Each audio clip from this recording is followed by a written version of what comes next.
His prints, drawings, and collaged felt paintings work together to tell the story of the mounds, a group of mythical creatures that are the tragic protagonists of the artist's unfolding narrative.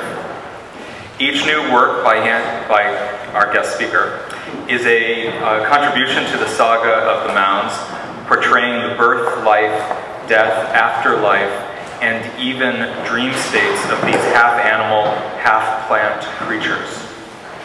Influenced by the history of painting, especially abstract expressionism, he transforms traditionally formal decisions such as the use of color, language, and pattern into opportunities to create new characters, develop subplots, and convey symbolic meaning.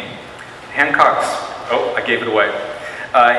paintings often rework biblical stories that the artist learned as a child from his family and local church community, balancing moral dilemmas with wit and a musical sense of language and color. His works create a painterly space of psychological dimension. He was featured in the 2000 and 2002 Whitney Biennial exhibitions, becoming one of the youngest artists in history to participate in this prestigious survey.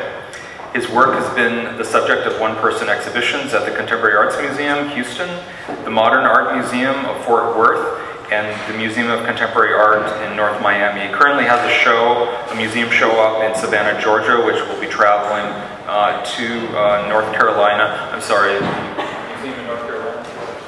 Weatherspoon Museum in North Carolina. His next show here in New York, which I think you won't want to miss, is next fall at James Cohan Gallery. Please give a warm welcome to Trenton Doyle Hancock.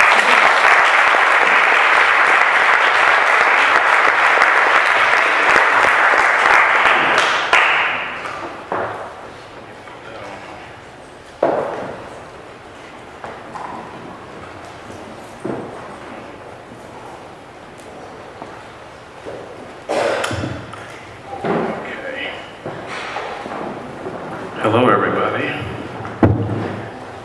Let me make sure, getting comfortable up here. Okay. Well, it's good to be here at the New York Academy of Art. Sounds real official.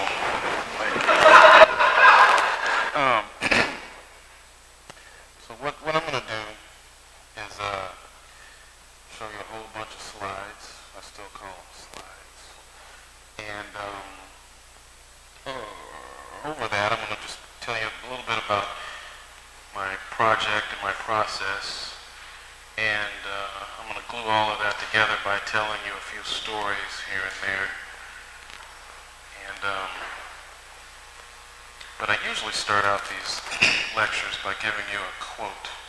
I'm going to quote from my favorite movie, which is Superman. Superman, the movie from 1978, starring Christopher Reeve and Marlon Brando. And there's a scene at the beginning of that film where young Superman, before he's actually Superman, meets his birth father for the first time at the Fortress of Solitude. That movie, I first saw it when I was, I guess, 4 or 5 years old. Etched itself into my DNA, and I use it as sort of a guide to move through life. And it's interesting how the film for me has changed over the years as I've continued to view it over and over again. And this idea of patronage, or your parents, whether they be your actual parents or the predecessors, the people that you stand on their shoulders to be in life, you know, historically, the painters, the artists, whoever you're looking at to help you get to where you are, in that moment where you realize that you have to defeat them or barrel through them and become yourself. Well, that's just one theme in the work. So I'll just give you the quote. And it goes as, "My son, you do not remember me. I am Jor-El. I am your father. By now you will have reached your years it is measured on earth. By that reckoning I will have been dead for many thousands of your years. The knowledge I have, matters physical and historic, I have given you fully on your voyage to your new home. These are important matters to be sure of, but they're still matters of mere fact. There are many questions to be asked, and it is now time to do so. Here in this fortress of solitude, we shall try to find the answers together. So, my son, speak. Who am I? Your name is Kal-El. You are the only survivor of the planet Krypton. And even though you were raised as a human, you are not one of them. You have great powers, only some of which you have as yet discovered. Come with me now, my son, as we break through the bonds of your earthly confinement, traveling through time and space." So this first image is Frosty. And when I was an undergraduate, I was in this active search to find my own voice. And I went directly to the mirror. And I painted this portrait of myself on paper. And it wasn't enough. It looked like me, but it wasn't enough. And so I took that portrait and I glued it to this tarp that I found in my grandmother's garage, this green tarp. And I painted on that tarp, and I silk screened these images on this tarp. And then I stressed the portrait by sanding it and obscuring the image. And then I glued more things on top. And then it started to look more like me. It felt more like me, but it felt like this, something in my essence, something that I'd never seen before, and I became scared. And I remember I called up a friend of mine, another artist, Robin O'Neill. We were in undergrad together, and I said to her, I made something that scared me, like I'm truly fearful. And I think I'm on the right path. So that's why I start with this image. Frosty. He kind of looked like a snowman. That's why I called him that. So moving on this trajectory of self-discovery, I'll talk a little bit about both the idea of performance and inhabiting the characters that I create, and what that means to the paintings and to this idea of belief or the truth. Here's an image from my first solo show, which was an extension of my graduating thesis show as an undergraduate. When people came into the gallery, they weren't greeted by an artist holding a wine glass, wearing a suit, smiling. What they saw was this giant creature sleeping. Well, I had deprived myself of sleep for several days and taken sleeping pills to ensure that I would not wake up for this.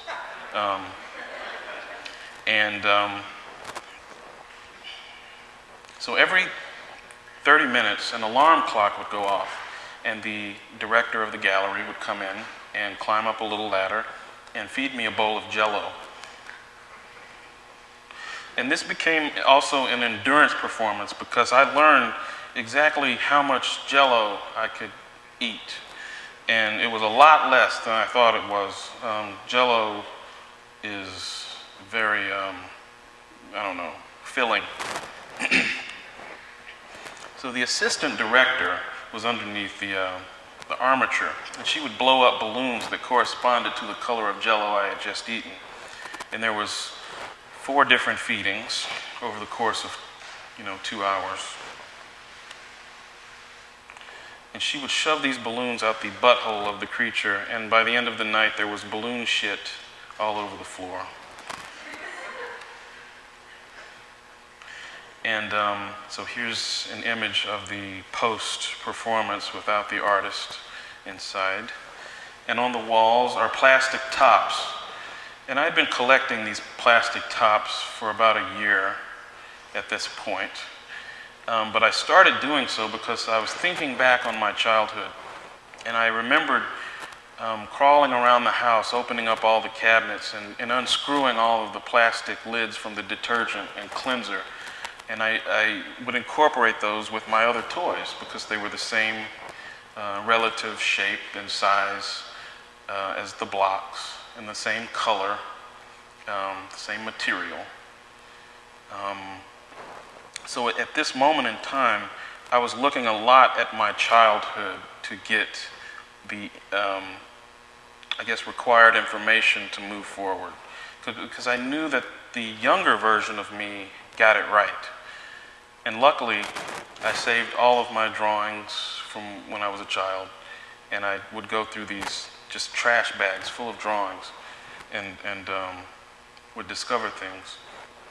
So here are the plastic tops affixed to a canvas.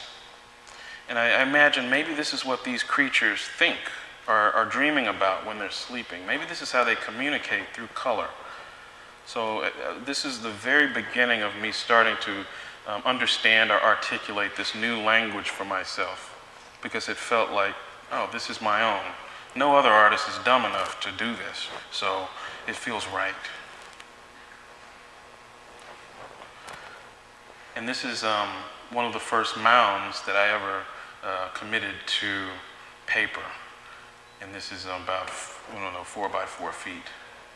And it has fake fur and acrylic paint as its substance. And this is the first mound that I ever made on canvas. This is Coon Bear, the legend, and his son, Junior.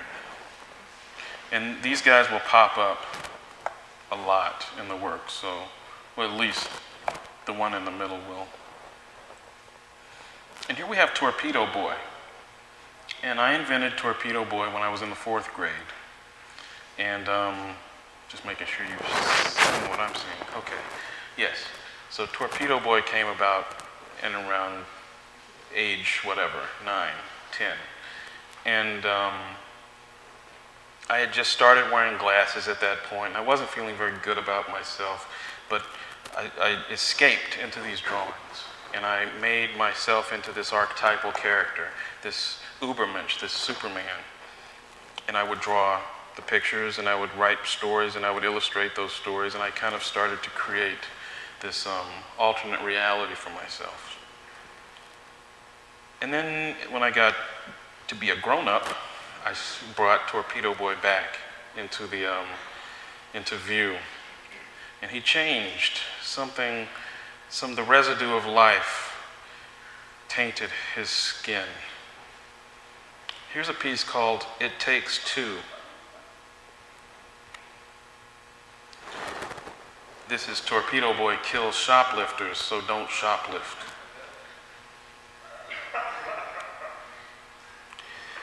This is Torpedo Boy and Heron Hazo, the white tiger.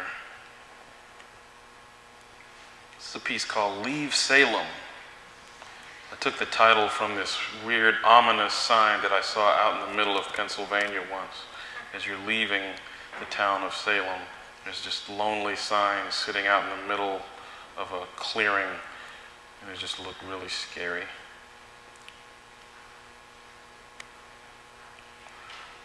And this is one of 10 drawings that are part of a series called It Came from Studio Floor. And within that, Torpedo Boy steals tofu from vegans and uses the tofu to purchase a prostitute. And here's the prostitute. Her name is Trudy Fluso, and she accepted 2 blocks of tofu for her service.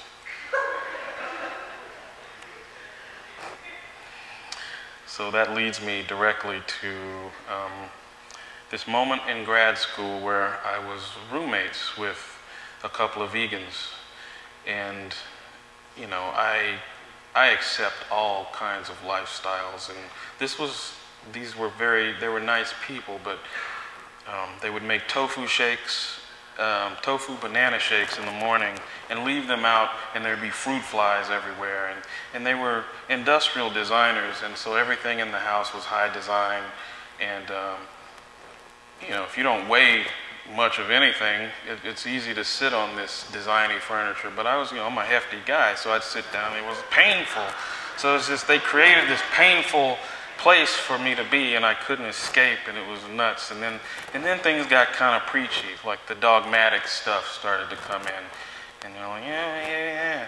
And it's like, what the hell? What's going on here? And so, over the course of this semester, the angrier I got, the more I thought I have to do something. So I went back to my studio and I started drawing these horrible portraits of these people, and it actually made me feel a lot better.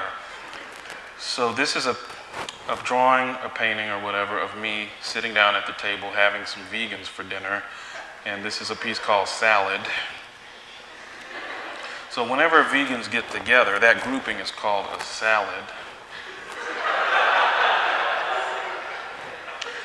So when I graduated from school, I continued to draw these vegans. You know, I emotionally separated myself from these guys, but I thought, I want to keep drawing these weird kind of beings with these rib cages and knobs and stuff.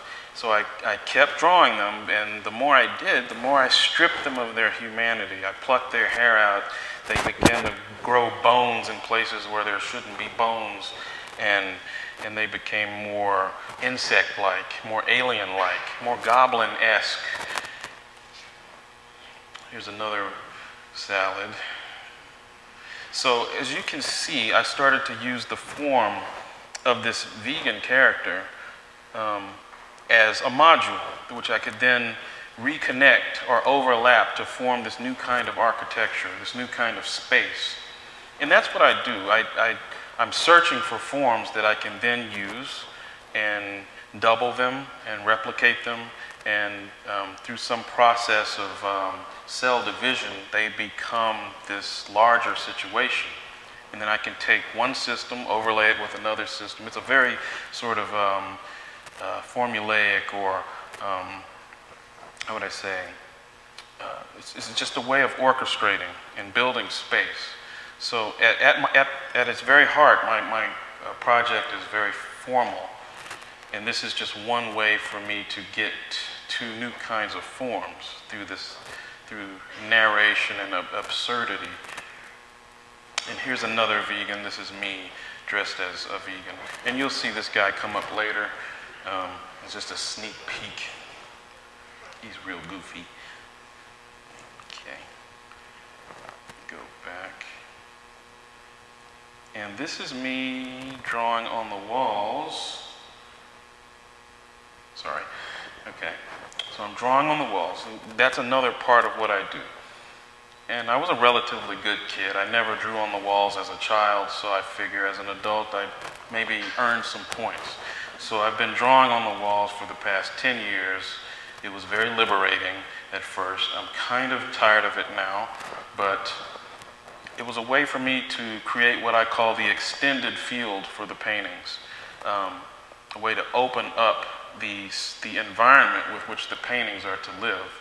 So I got really excited about this idea of maybe walking into a storybook or a graphic novel and being made to feel small, or being infantilized, if you will. And again, you can see I'm taking one basic module and it's turning into this larger thing. And I'm only in these for scale. Don't pay any attention to that guy.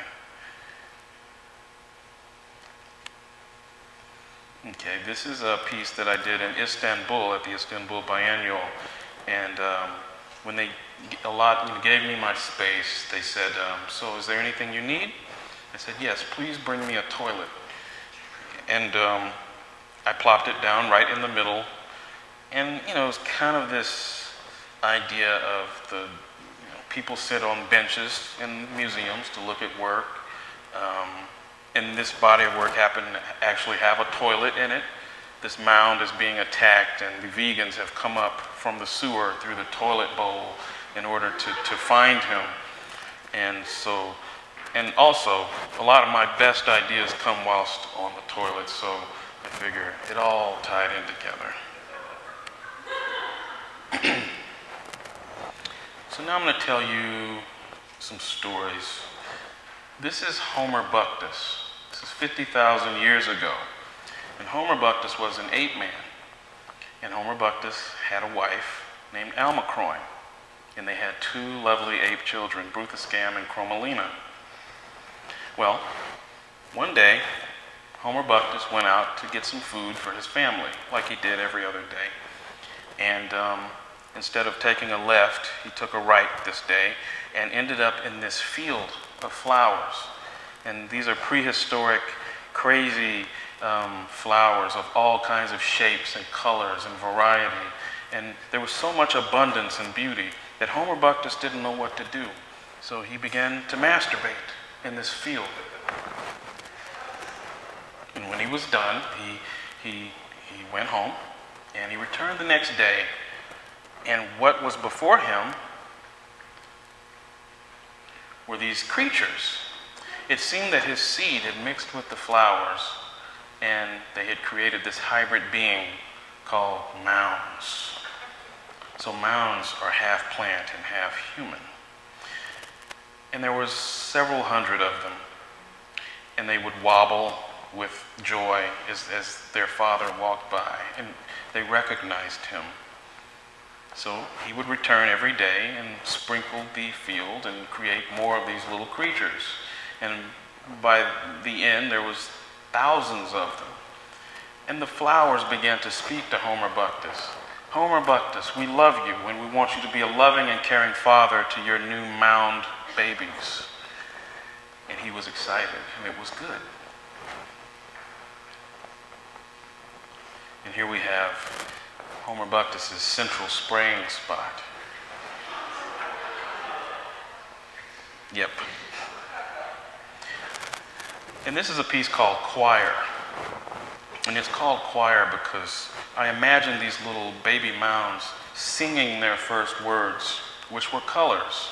So throughout this piece are these bands of different colors, and they say red, orange, yellow, and so on and so forth.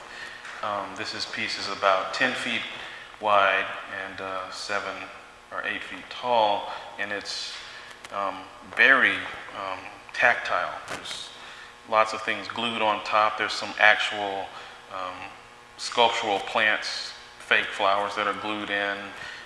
It's a real kind of experience to be in front of it. And I should just say now, there's so much that doesn't read in the images. And this is a piece called Fresher Field, and there's about 1,000 baby mounds in this image. And each one of them have their own personalities. And yep. And here's a piece called We Love You, and it's just a small scrap of a canvas that I painted on. But I created this sort of pattern that I could then take and stretch out and use as, I guess, information to create a new piece. And here we have another piece called We Love You. So I took the words, the banners, and reformed them into the shapes of flowers. So it's as if the flowers are speaking, to Homer Buctus. And I thought, oh, it's kind of creepy to have flowers talking to you. So this piece should be kind of creepy and psychotic a little bit.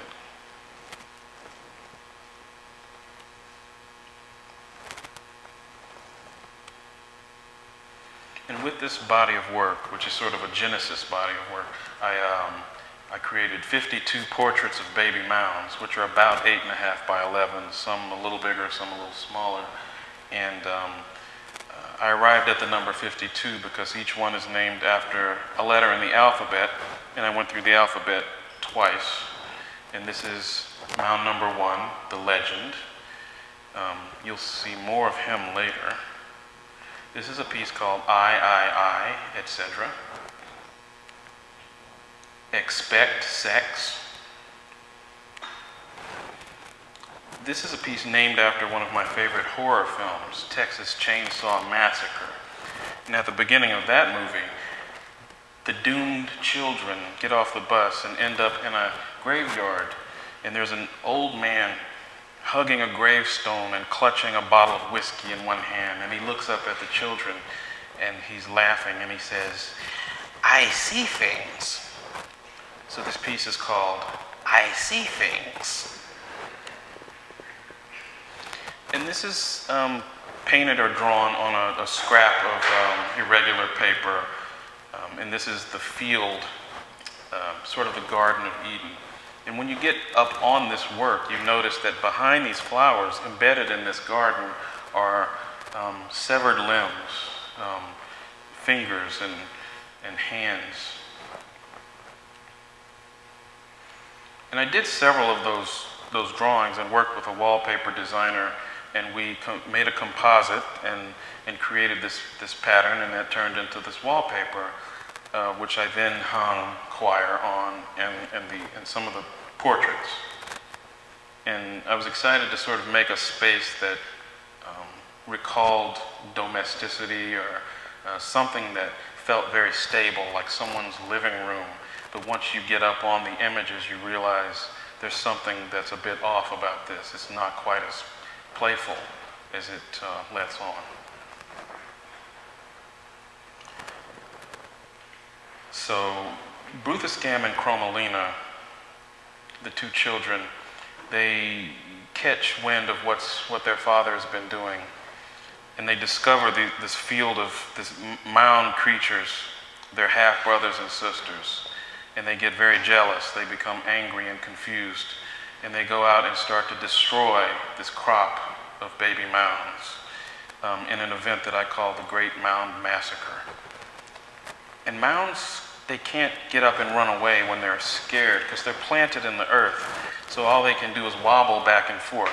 And thousands of baby mounds wobbling in fear created an earthquake, and the earth split open and swallowed up Bruthuscam and Chromalina, and they were banished to the lower realm where they were to live out the rest of their days. And while they were down there, they became husband and wife, and they created a race of inbred creatures that lived on hatred. Hatred for mounds, hatred for everything that these mounds stood for, hatred for the thing that they're filled with, which is beautiful mound meat. And these were the first vegans. So vegans and mounds were fathered by the same person. And this is a piece called In the Beginning There Was the End. Wow, that's mean.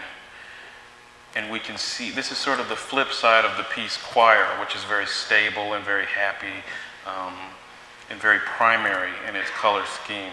And this idea of darkness starts to seep in, and the ground is shifting, and the mounds are, some of them are upside down, they're diagonal. It's a very dynamic and tumultuous situation.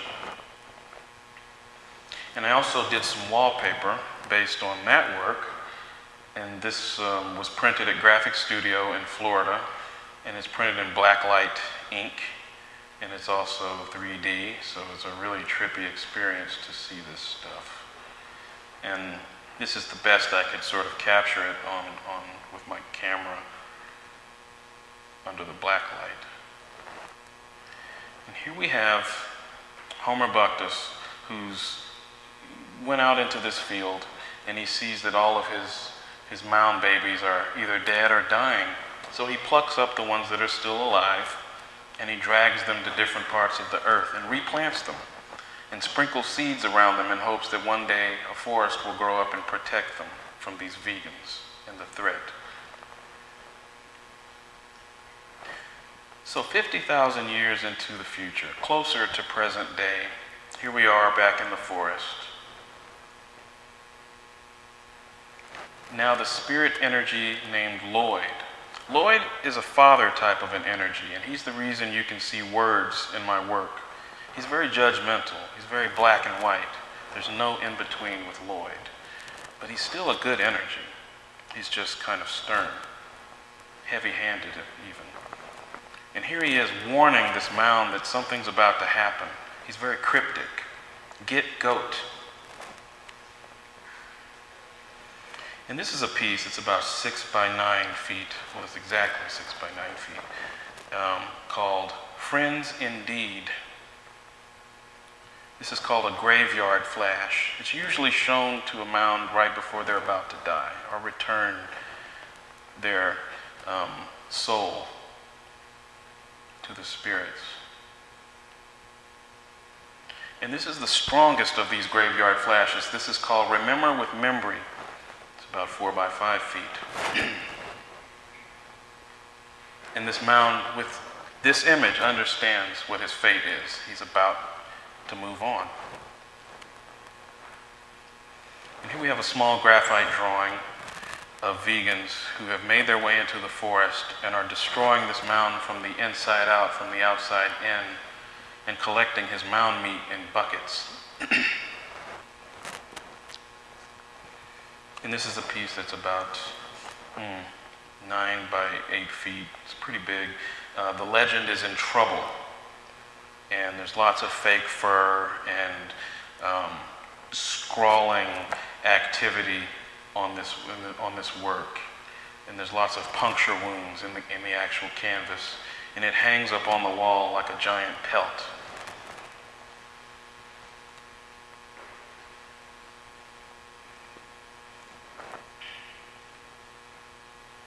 Go back to this one. This was at a point where I was just out of graduate school and I had moved back to Texas, and I was in a residency program called the Core Program, and I had space and time to let all of the pent-up things from graduate school to be let out. And that's when the idea of narration came to me, because I felt like I had been creating these characters, I'd been creating these portraits, but they didn't have a context. And it was around that time that I figured out what the forest was about in terms of a place, as an environment. And once the forest was fleshed out enough, I thought, well, where do these mounds live? Well, maybe they live in the forest.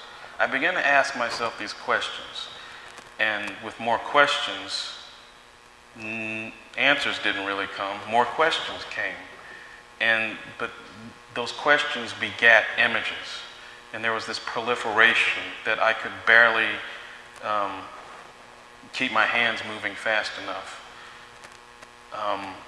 And it was at this point where I didn't leave the studio at all. And I remember this piece, it was on the floor, and I would work on it, and I would have my X-Acto, and I'd be cutting letters and things out of it. And at night, I would just roll myself up like a burrito and sleep in it. And it was my sleeping bag. And the custodians would come in the morning, flip on the lights, and make sure I wasn't dead. And I would unroll myself and get up and maybe use the bathroom or something. And I'd come back and I'd just start cutting again. And it just felt very primal, like some kind of mud man. It felt really good. It felt really right. So here's a piece called A Yank, a Tug, and a Yank. And this is Vegans Do Their Dirtiest Work.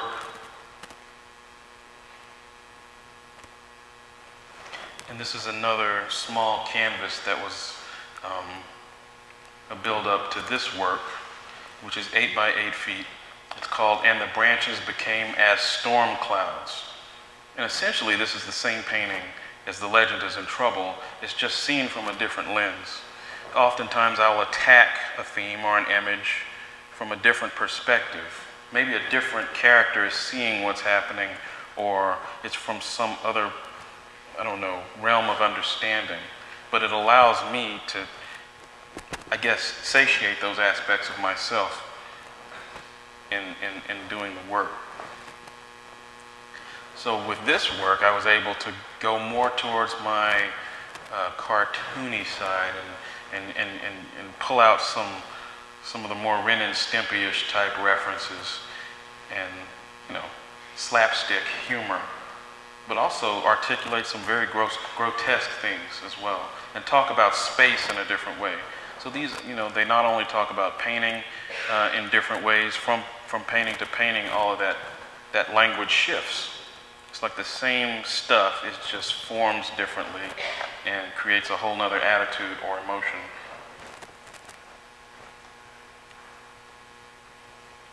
This is a piece called Right Before the Fight Before. So I've talked to you about Lloyd. Well, Painter is the flip side of Lloyd. And she's a mothering kind of an energy, and she's the reason we can see color within my work. Lloyd and Painter aren't quite husband and wife. They're not brother and sister. I'm not sure of their actual relationship up in the heavens, but here they are, Painter and Lloyd, struggling for soul control. They're fighting over who gets this mound's soul after he dies. And here's the mound, very confused. He doesn't know what's happening. So, Painter and Lloyd gave birth to Torpedo Boy. And Torpedo Boy was sent to Earth to protect these mounds. But Torpedo Boy shirks his responsibilities. He lets his ego sometimes get the better of him, and he falls victim to the flesh more often than not. So he's not the best hero that we could hope for, but he's all we've got. And where was Torpedo Boy when this mound was suffering, crying for help? Well, we don't know. Maybe he was with a prostitute. Not sure. But this is a piece called Toll, where Torpedo Boy has to pay a toll to get into the forest. And here we have a work called Too Late, where Torpedo Boy has made his way to this mound, and the mound is bleeding to death, and it's irreversible at this point. And Torpedo Boy is crying, and tears are streaming and mixing with the mound meat, or the mound's blood. And this is Torpedo Boy tries his darndest to stop an oozing mound meat. This is a monolithic work. It's about 12 feet tall. And I dumbed down the image of Torpedo Boy to be these yellow hands.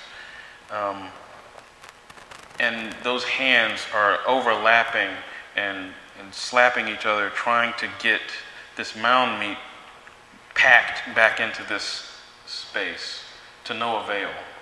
So it's a very frenetic kind of a piece. And the word darn is cut out of the work. And it was later revealed to me that darning is a process of mending when you're sewing. So it's interesting how words reveal things to me almost on this other plane. And this is a work called The Legend Attempts to Put Out His Own Fire of Life. So when the mound meat was spilling out of this mound and it hit the ground, it became hot as fire. And the fire began to singe this mound's flesh and his fur. So as a defense mechanism, he shot out cool streams of mound meat to put out the hot.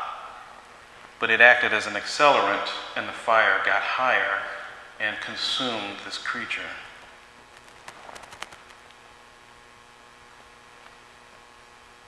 This is the legend breathes his very first death breath. And this is a study for the life and death of number one. And this is the life and death of number one. And I've chosen to highlight the words, the fade of one.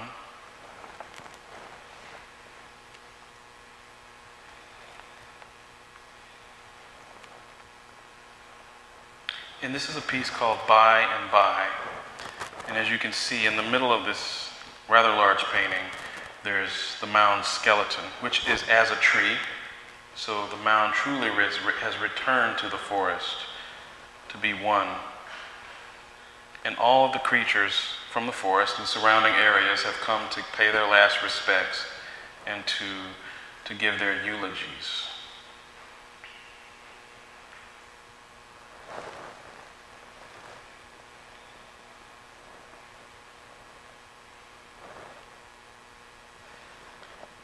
And this is some mound meat. When I'm bored, I just do these mound meat paintings, little formal exercises. This is the first mound meat that I ever made, and it's 6 by 9 feet. This was sort of a breakthrough painting for me. The words "Wow, that's me" are carved out of the surface of this painting, and the fake fur is glued in.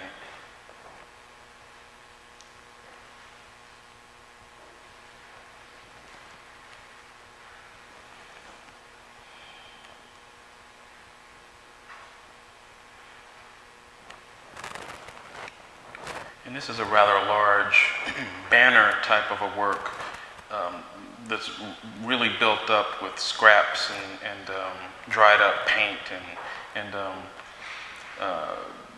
drawings and plastic tops and other things, trash. And this is from a body of work called "It Came from Studio Floor." So the work, there was 4 of these. Let's see. Here we go. And I took anagrams of the word studio floor, and I came up with about 100 different little sayings that actually made sense somehow. And I used those as dialogue for this 10-page graphic novel. Page 6 is the one that I showed you earlier, where Torpedo Boy is confronted by the prostitute. So it's 2 different, I guess, investigations going on at once, or 2 interpretations of the studio floor. My studio is as such, where there's scraps of things laying everywhere, piles of information. Some of the things in those piles are 10 or 20 years old, and I'll dig through them periodically, and that becomes like my painter's palette, and those things will get fed back into the work.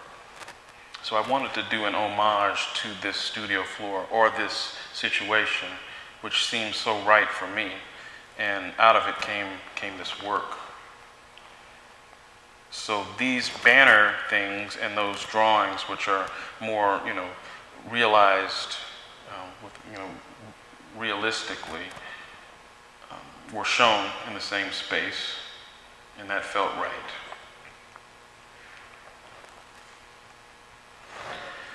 And here we have Saint Sessom. And Sessom was a vegan priest who lived in the 2nd era of veganism. And he wasn't the brightest vegan that ever lived, but he was the happiest. He was very excitable. And he lived by the code of less. That's the code that vegans had to live by, where they had to reject all material goods. And they had to live a very modest lifestyle.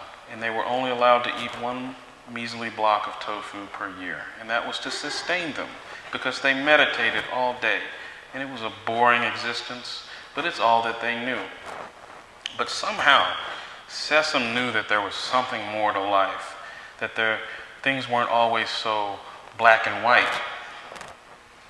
Well, with this space opened up in his mind, this inquisitive nature, painter, the spirit and energy of color, began to visit him in his dreams. And every night she would show him a color. One night it would be red, another blue. And vegans, their eyes are so undeveloped that they can't see color. They only see black and white. They don't know what that concept is. But over the course of these nights, painter showed him all the colors of the spectrum. And one night she showed him the whole spectrum in a light show, something that he had never seen before. And he woke up and he was crying and waving his arms, and he was excitable. And painter spoke to him. She said, "I am painter, and these are colors. These are the sensations that have been withheld from vegan kind since the beginning." And she chose him to be sort of a Moses type character, to lead vegans out of the darkness and back into the light, back into humanity. And she told him, vegans did not always hate mounds. Vegans and mounds are fathered by the same father. You are related. you are to love them, and you are to ask them for their mound meat, and use this in rituals, and you will see color, and you will gain your humanity back. So he started this new religion. And here we have Saint Sessom walking on a sea of mound meat. This is Das Plimt. And this is Sessom's dream. This is a 5 by 5 foot piece where Sessom is in the middle and he's waving his arms in excitement. And in this work, articulated very legibly, is painter's address to Sessom. Behold Sessom, I am painter, and these are colors. I am the spirit energy that acts to balance Lloyd, so on and so forth. And you can read it all the way around the work. And this is a 5 by 5 foot piece called Sessom's Mission, where painter is telling Sessom that he must venture above ground and into the forest, and he will be led by color, and he will be in conversation with a mound. And he has to show himself in an unthreatening nature to this mound, and they will become friends, and the mound will give him mound meat. And here we have a painting called Painter Helps to Humanely Milk a Mound.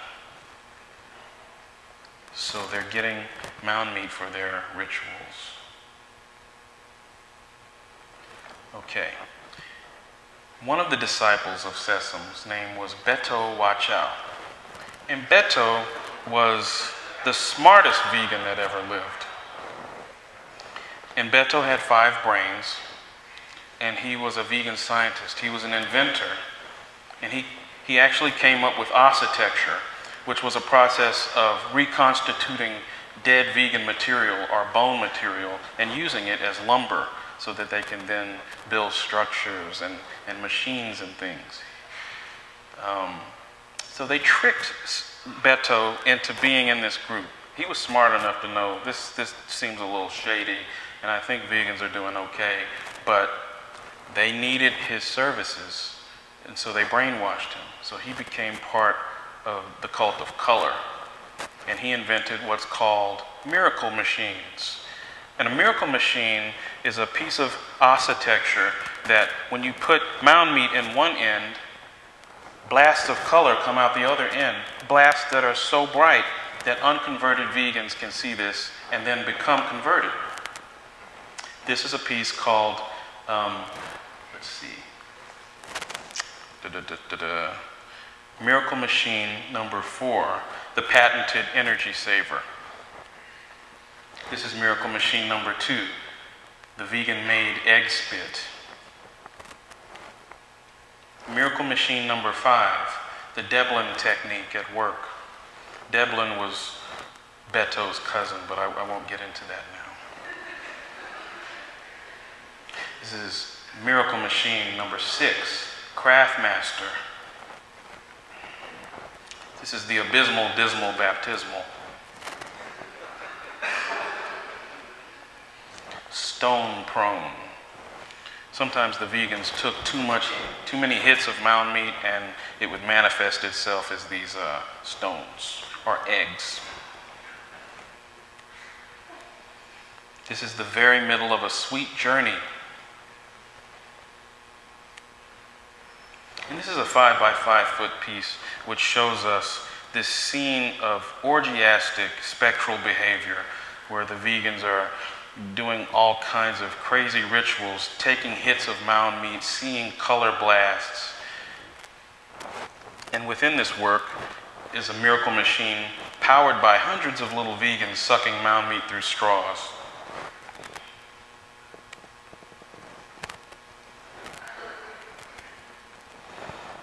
This is a miracle machine called the Furnace That Burned Together Goodness. Miracle Machine number 13, Good Vegan.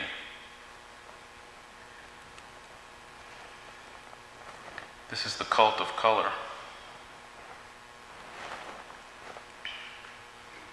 Miracle Machine number 11, Musacrilege. Las Luces, Luces, and Losses. Miracle machine number 19, the hand of glory. This is a miracle machine called Beacon. It's about 9 feet tall. So somewhere along the middle of this story, and I worked with St. Sesame and the Cult of Color for a little over 7 years.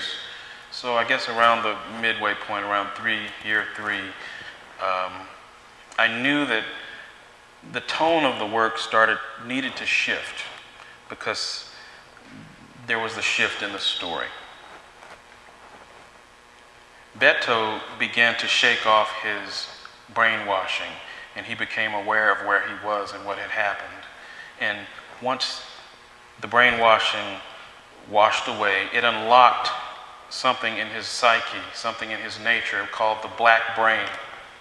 And his skin went from a white pallor to this very intense, rich black. And he began to rewire the miracle machines, and he made them into smiracle machines. And instead of spitting out color, they spit out darkness. And these characters called darkness babies. And darkness babies' only reason for living is to destroy color. So he created this army of darkness that attacked the underworld. And it was a very stealthy kind of attack that they were mounting, and the purest vegans had caught wind of what was going on, so they were joining forces. So everyone is now after the Cult of Color. So there's this air of paranoia. So they're hiding and fearing for their lives. So I thought, how can that manifest itself in how these paintings are painted? And what colors are going to come to the forefront? Will the colors start to get dampened? How will I do this? So this became a really interesting formal conundrum or assignment that I'd given myself. So here we have a piece called Give Them an Inch, They'll Take a Foot. And this is a work called Bound. And I stopped drawing as many of the whole bodies, and I started drawing just body parts. Like maybe you would see a foot here, or an arm there, or a head peeking out from behind a rock or something. And that, to me, started to express this tone that I wanted. And there was more blackness, more darkness, and less articulation of some of the background material. This is Brisk Bones Befallen. Morsel. Aborted but beautiful. And this is a 7.5 by 9 foot work called The Third to the Last Big Hurrah. And within this work, there's arms coming in from all sides of the canvas, and they're reaching in and they're throwing eggs at one another and holding buckets of mound meat and flipping you the bird and making deals, shaking hands. And I thought, yeah, this is kind of exciting because everything's locking together and forming this new kind of industrial revolution. Like I could almost hear how this painting must sound. And this is the second to the last big hurrah. So I kind of took that idea of the architecture, and this time it's less kind of angular and more organic, and things are more erupting. And this had a more party type feel. The second to the last big hurrah, symphony masquerades as war. And this is an 8 by 8 foot work called Quick Fixing and Color Mixing.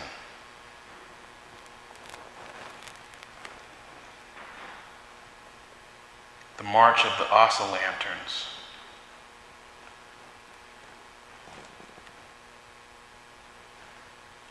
This piece is going back a little bit, but this is in the Blestian Room, which the Blestian Room is a cave within a cave within a cave where these vegans are hidden doing their crazy rituals. And this is a work called Sesam's Chamber. For years, I had wanted to make these kind of tents made out of paintings. And it actually ended up manifesting itself as this, where I made these banner things. And I imagine on the outside, this is what Sesam saw as he was walking through the forest. And some of his dream material is embedded in these works as well. And so on the inside, you see the backs of these works, which are sort of dumbed down versions of what's on the front.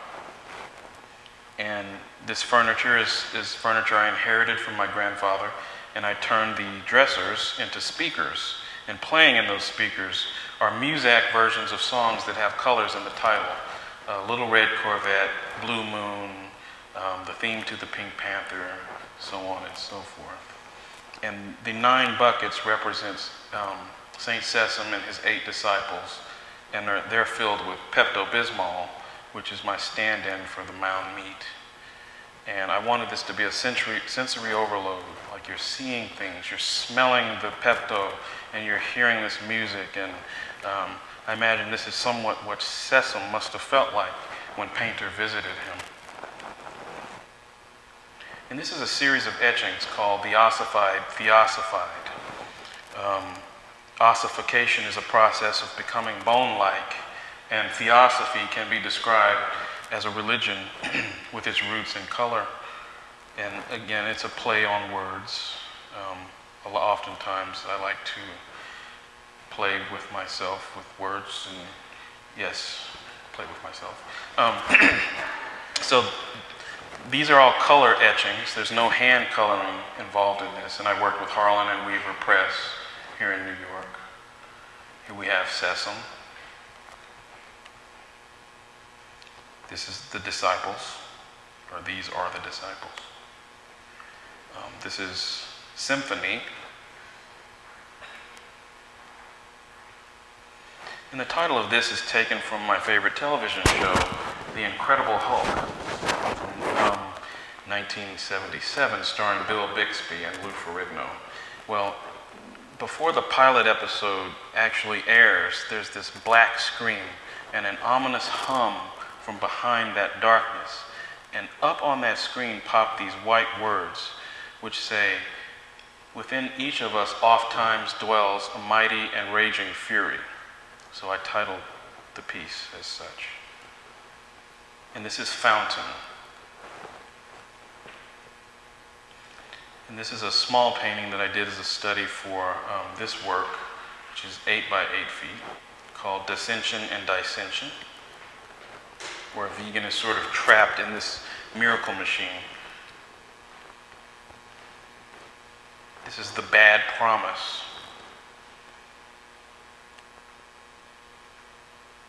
This is another etching. It's aborted but beautiful. And so I think right now I'm just showing you images of these hands and different ways that they've been used. This is a sculpture called Vegan Arm, and it's an arm that extends 9 feet off the wall and holds a bucket of Pepto-Bismol.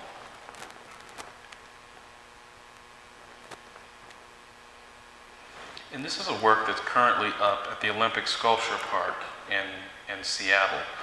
And I wanted to do a work that was somehow related to, or was specific to the environment, or had a conversation with the community there.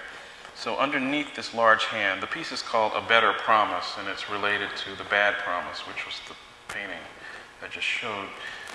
And at the bottom on the floor are these big giant plexiglass vitrines, which are filled with the plastic tops.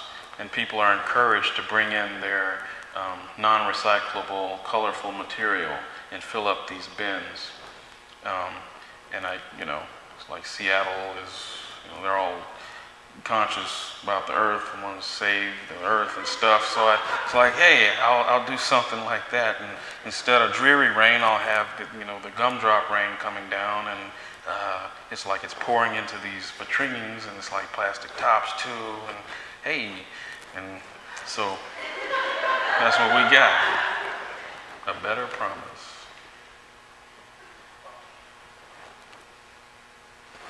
And in 2000, and I think it was 4 or 5, I was approached by Stephen Mills, who's the head choreographer at Ballet Austin in Austin, Texas. And he was interested in working with a fine artist or a painter to collaborate with them and use their vision as the jumping off point or the material for a new dance piece. So I was at a place in my studio where I was ready to take some risks and do some experimentation and get out of the gallery for a while. And he was equally taking some risks from his end and doing something that wasn't as pure to ballet. And so we teamed up with Graham Reynolds, who scored this piece. He's a composer.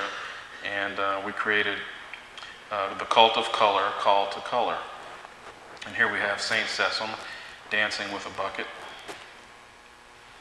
And this is a painter flying through the air. And I designed all the sets and the costumes.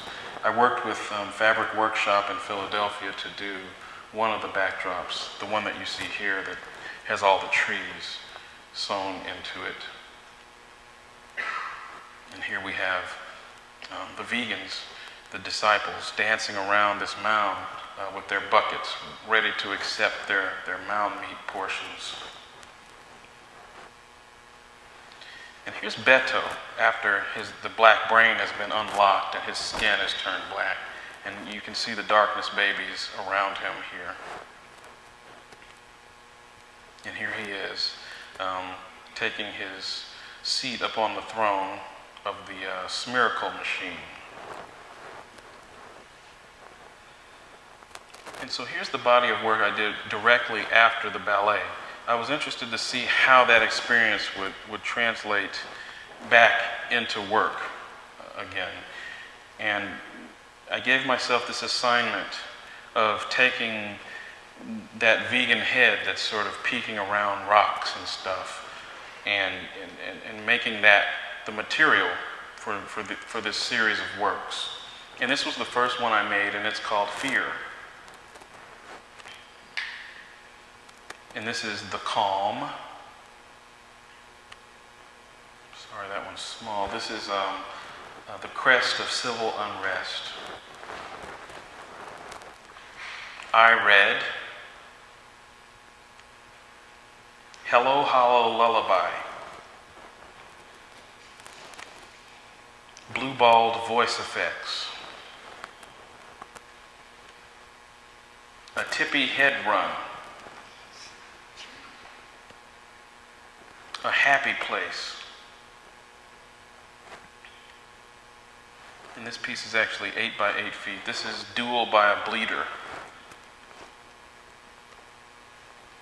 And here they are in the context of the gallery up on the wall. And after this was all said and done, I stepped back and realized, oh, how the ballet had gestated itself and became something anew in terms of the paintings. This is the first time I had made the paintings as actual characters. It wasn't a scene involving characters, they were the characters. And then I used the wall sort of as the stage. And so it's like they're dancers and they're confronting me, or it was this kind of like idea of space invaders with these things marching towards me. And here is a Munch. We done all we could and none of it's good.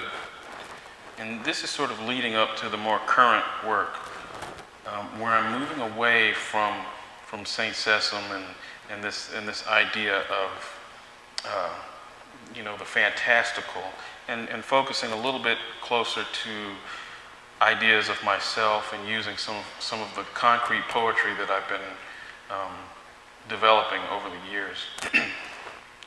And here we have sort of that vegan head with the eyes as gravestones. And for me, this represented the end of that work and allowed me this jumping off platform for something new. And this is also the title of my current museum show, which is a survey of the last 3 years' worth of paintings and drawings and sculpture. This is Smoked. This is actually a little older. This is Reveal. The Meddler.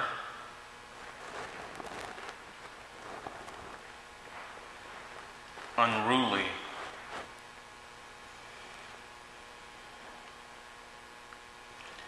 You are what you meet.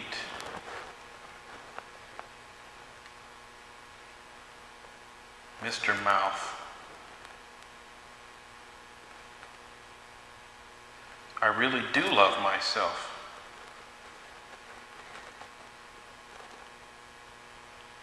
Man don't work, don't eat.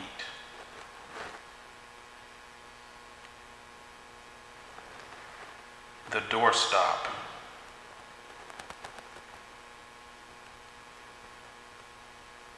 And this is even more recent. I can't remember the name of it, but I think I'm getting back to that place where I'm trying to freak myself out. And this sufficiently did it. This guy too. His name is And Then It All Came Back to Me.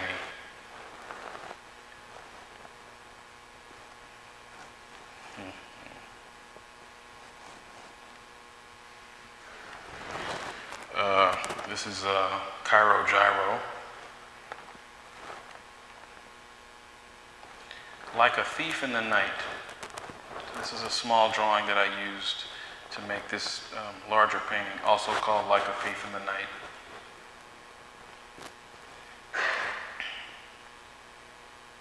The Everlasting Arms. The Everlasting Arms version 2.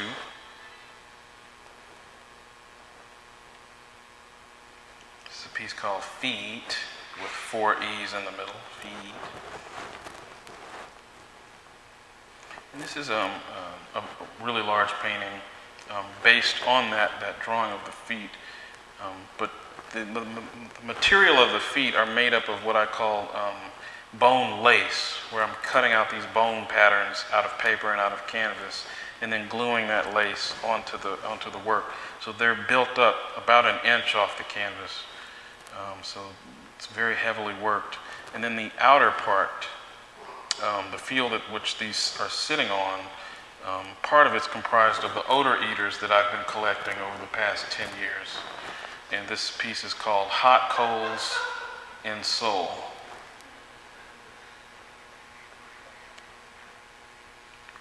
This is called Campbell's Streetlight.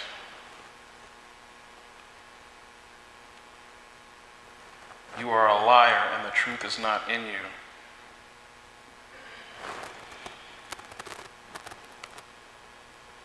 And here's a piece in my studio.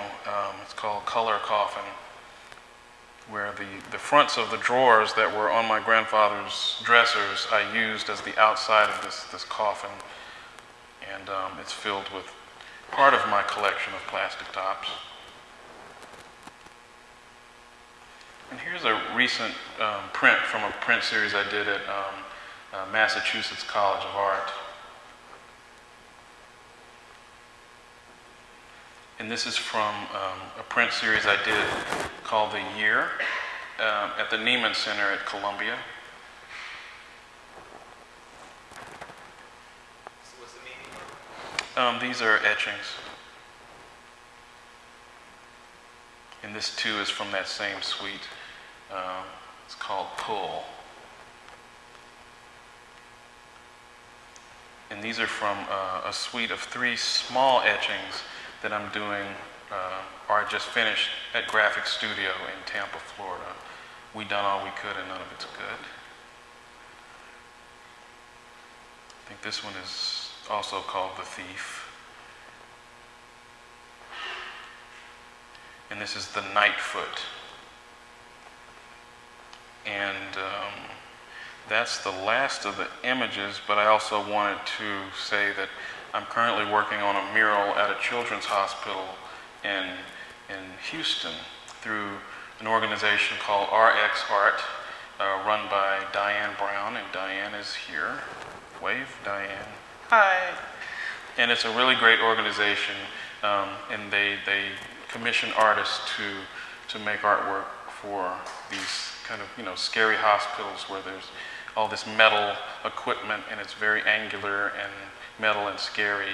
And so Jeff Koons ornamented or decorated one of the spaces and with some of his balloons and monkeys and animals, and it really changes the attitude of the children for the better.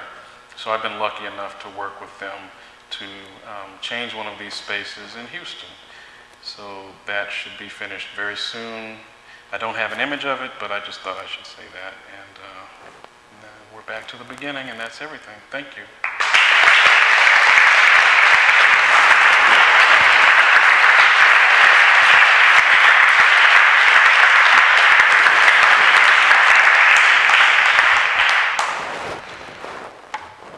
Questions?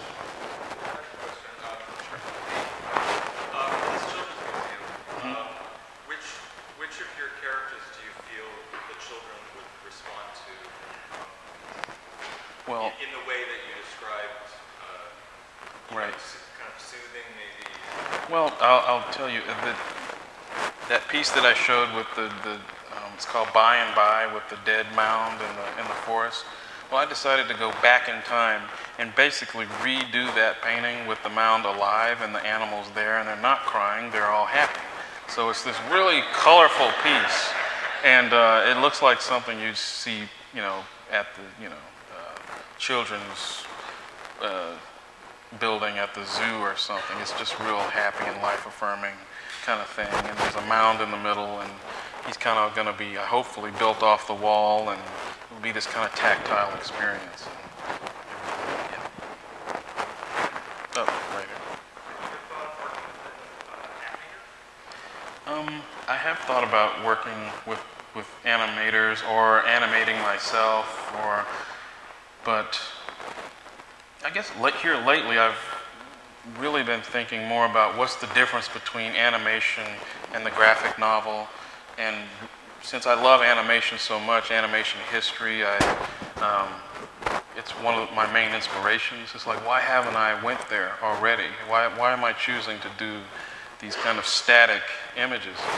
And I guess from early on, I've been aware of how moving images work and how a static image works, and that the viewer becomes, I think, more proactive when they're dealing with this static image, or even a book or a graphic novel. It's like there's more work that has to be done, and for me, there's more of a dialogue that becomes kind of interesting.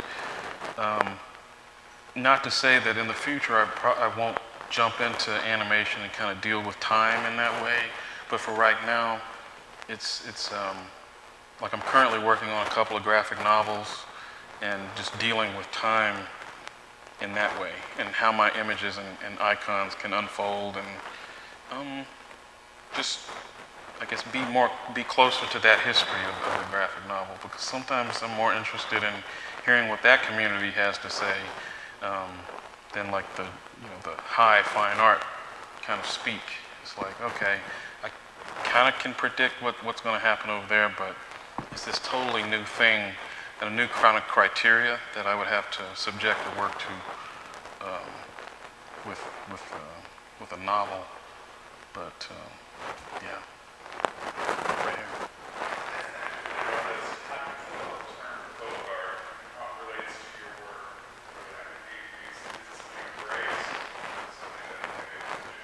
I mean, I embrace the idea like the visionary artist, and I'm very aware of my relationship to it, but I'm also aware that, yeah, I'm trained, I went to school, and that's not a term that applies to me at all. And but I think I've gone through investigations. I'm always going through these investigations of incorporating like art of the insane, or art of the untrained, or children's art, looking for different ways to create marks and understand those marks and utilize and exploit what they mean. And so I guess in some ways I'd be more closely related to an artist like Dubuffet or even Donald Batchelor or someone like that. But no, I grew up looking at a lot of visionary art, but was always aware of where that line was, but also was aware that, you know, there's sometimes the work being made in that realm is a lot more potent than some of the stuff that I'm seeing from so-called fine artists. So to me, it's all the same. You know, so like I look at a cartoon, I look at a signage on the street, I look at work from a visionary artist or whatever, and from any different time period. And I try to create this even field for myself. It's like I just assess it for what it is. It's everything's a hieroglyph. It's just this symbol, and how can that symbol be incorporated into something else?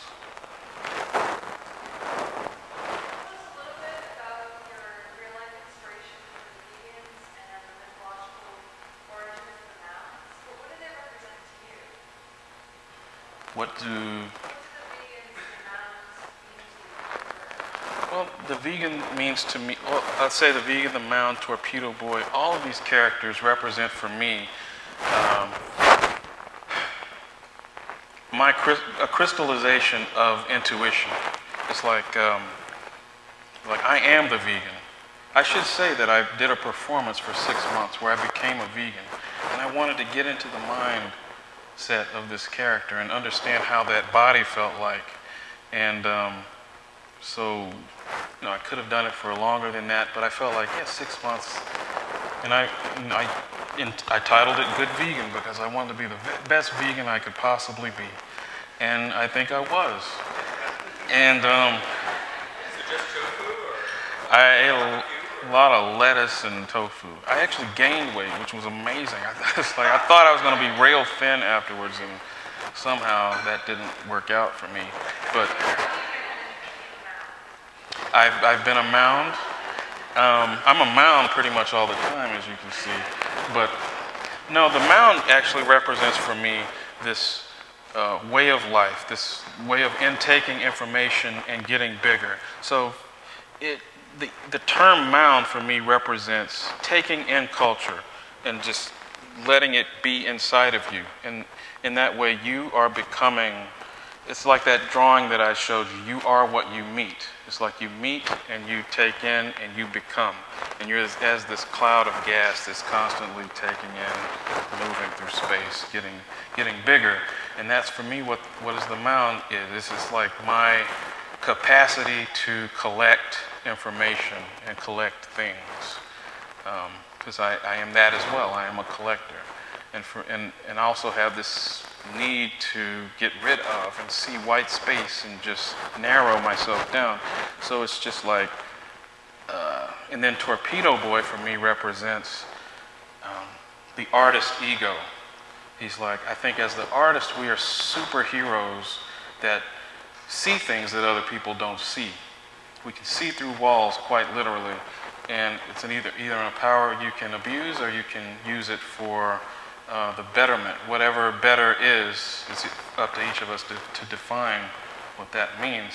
But to me, the artist is this interesting mix of, I don't know, constantly trying to figure out where they are in regards to the ego and suppressing that ego or using it. And to me, that's what Torpedo Boy became after a while. He was no longer that archetypal character, the Ubermensch that he meant to me as a little kid. And I grew up, and it's like, oh, what does it really mean to be a superhero, to be blessed with this thing? And how do you use that? What responsibility do you have? And then there's, you know, Painter and Lloyd, and like I said, those guys break down.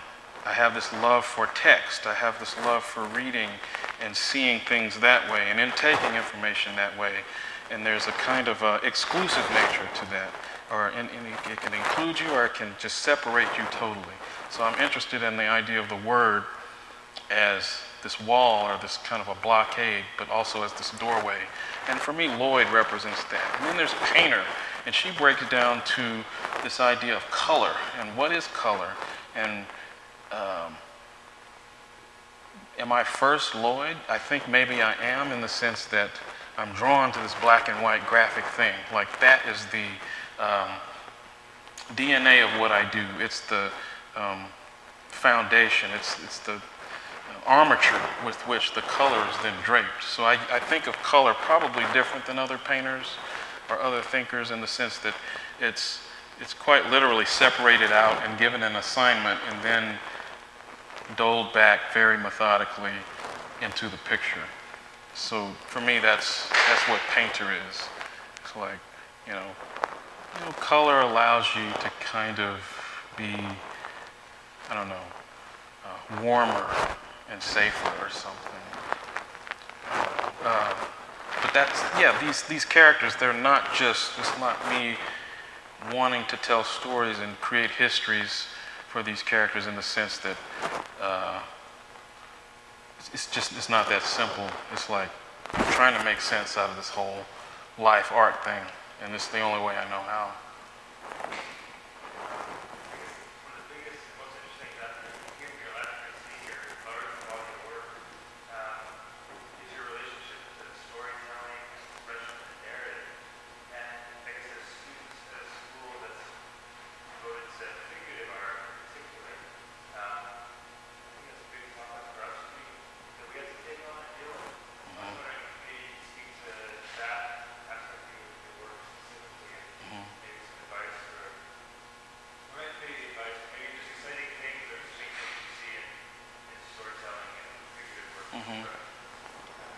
Right. Well, it's like I was saying, like this difference between animation and what can be done with text versus image in a graphic novel, or what can be done in film, like that kind of narration, and then in painting, like or whatever it is. Like, you create this hybrid of, like, you can create your own format and tell stories. But I think it's like, I go into people's studios and I see stories immediately. I mean, someone else is going to come in, maybe they see, they want to talk about politics, or someone else wants, it's different from artist to artist, but I see in terms of story, I see in terms of hieroglyphs and truth. And I think within each of us, there's this set of characters that you're comfortable with. And some artists fight to get away from those things because they don't trust it, and then others seem to be born with this kind of confidence, and they just use them, and they're not dressing them with anything that's not necessary. It's just this really essential kind of language. And so I think that's maybe something that I think everyone could kind of question, is like, where for each of us are those essential places, and how do you get there, and what does that end up looking like? I don't know, but for me, narration, when I came to this idea of inventing a story, it was out of necessity. It's because I had all these things that I wanted to do, not necessarily stories I wanted to tell, but things I wanted to call me. It's like, I looked at an artist like, say, Martin Kippenberger, you know, and he was doing all this, and this is when I was an undergrad, and I thought, he's doing all this crazy stuff and getting away with it. It's like, you can do painting, you can make these drawings, he can do something performative, he can make weird sculptures, and people believe it because he believes it. It's like, well, I want to do that too, but I don't want to do it like he did it. It's like, I have to find my own way through that. And I think I would go through moments of saying, maybe I should just make paintings, or maybe I'm a performance guy, I should just do that. And then I think after graduate school, it really set in that I can create this format, and then I can take on a directorial approach and step back and use this thing as a game board or a playing field. And I could move characters around as I see fit, I can have a little performance business over here, and it overlaps with painting here, and and that allows me to bring in things like dance, or bring in things like murals at children's hospitals. For some artists, that's not going to make sense, but it's like you have to calibrate your idea of what belief is and what the truth is. And for me, that thing is constantly expanding incrementally at a rate that I can understand. And but it all falls under the umbrella of narrative, because I've given assignments to these things, and it's like I figure that if this mound thing or the vegan thing had never come up for me, if I'd never met these vegans or whatever, and never made Torpedo Boy, I'd still be making similar work right now. It would just look a little differently, but it's those kinds of things that I'm inclined to do, or I'm drawn to a certain kind of tactility, and it's like, oh, that's my approach. That's me right there. It's not what's on top of all of that. It's not the name mound. It's not the name painter. It's something else. And I think that's the thing that you have to find, and then everything else will fall into place, the narrative or whatever it is. But it's just go with what you feel is right. I know that sounds cliche and goofy, but that's the best I can say. Uh-huh. Do you feel like the viewers get the depth of your characters if they don't do care? Oh, could you, sorry? Do you feel like the viewers get the depth of your characters and if they don't do care? The depth of them? Yeah, I mean, obviously they're invested in the story, the narrative, the life of your characters. Well, no, I don't care. But I do care that eventually people get to experience work for themselves, which is not happening today.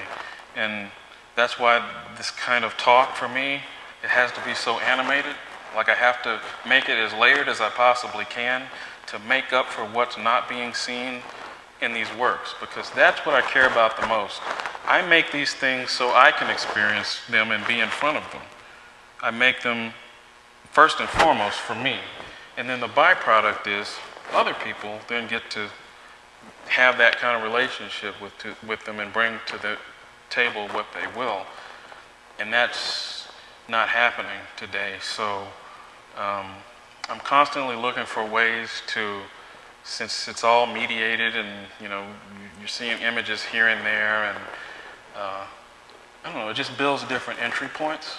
So if someone is willing to invest and look into these characters, and a lot of times me building stories around these creatures and superheroes and gods or whatever is a lesson in absurdity. It's my love for just being verbose and ridiculous. And if someone wants to follow that down the rabbit hole, then hey, go for it. But I'd rather people just get to see the work.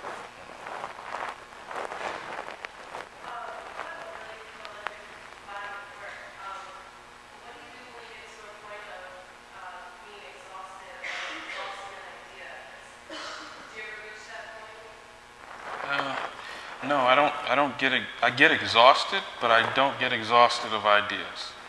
That's never been a problem. But the problem has been, since I'm influenced by everything, everything is of equal value to me. Bad art is amazing to me sometimes.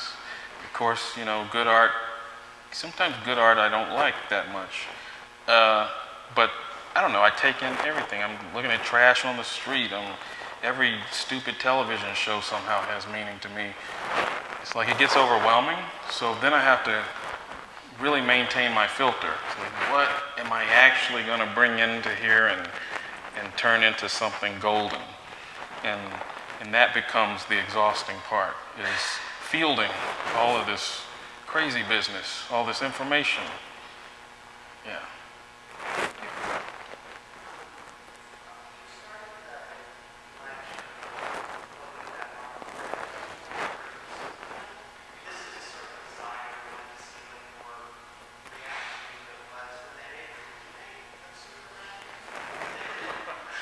No, keep going.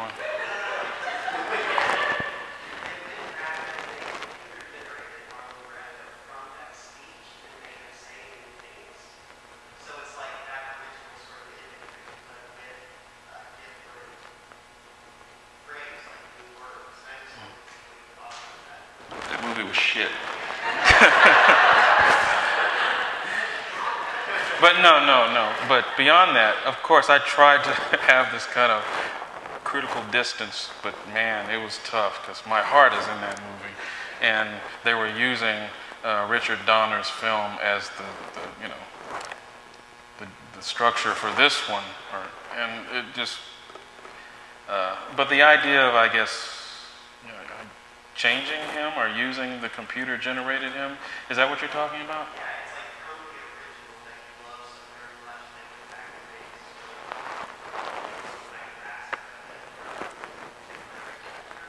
I thought that could have been done well, but I think they just missed the mark.